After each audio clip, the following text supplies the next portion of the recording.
told you that centuries of Indian artistic tradition passed down through generations, through families, through communities could all be reduced to a blurry approximation by an AI just under 10 seconds. Now this is what ChatGPT thinks Madhubani art would look like, and this is exactly what it looks like. So we see a difference here that AI is making. So in this episode of the Algorithmic Brush, I'm looking at what happens to Indian art traditions in the age of AI. So I ran this small experiment. I asked ChatGPT, the most widely used AI tool among students my age, to generate an image of a peacock sitting on a branch in two different styles, Madhubani and Pattachitra. So Madhubani was possible, the bold lines, the motifs, the flat colors. AI has seen enough of these online images to make something recognizable. But Pattachitra, the nuance was missing. The intricate detail, the specific color palette of Odisha, it was all flattened into something very generic.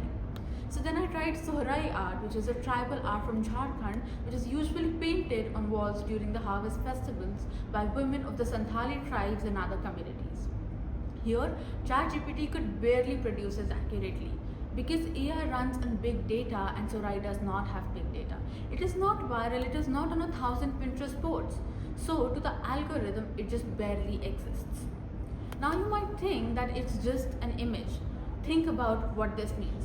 India doesn't have one visual tradition, it has hundreds, from Varli of Maharashtra, Kalamkari of Andhra Pradesh, Gond of Madhya Pradesh.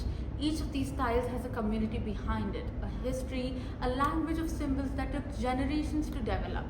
So when AI generates Indian folk art, it does not know much of it. It averages it, generalizes it. It picks the one that are most represented in its training data, and that means the most photographed, the most blogged about, and the most Instagrammed. The art forms that are already marginalized, already underfunded, already at the risk of dying out become even more invisible because of the algorithm has never seen them. This isn't just a technological problem, but it is a representational problem, and in a country that is visually so diverse, this gap is enormous. The copyright law in India still does not figure out who owns AI generated art. India does not have a clear answer to it. But here's what concerns me more than ownership. The folk art traditions of Madhubani, Pattachitra, Sohrai, amongst many of them does not belong to individual artists, they belong to communities. And when AI learns from these images that are only commercialized, it takes something away from those communities. It is not a dramatic replacement, it is just quite flattening, a slow disappearance of the detail that makes each tradition distant of each other. AI isn't going away, and I am not saying it shouldn't exist in creative spaces. But if we are going to use it, we should at least ask what art is it learning from and whose art is it forgetting.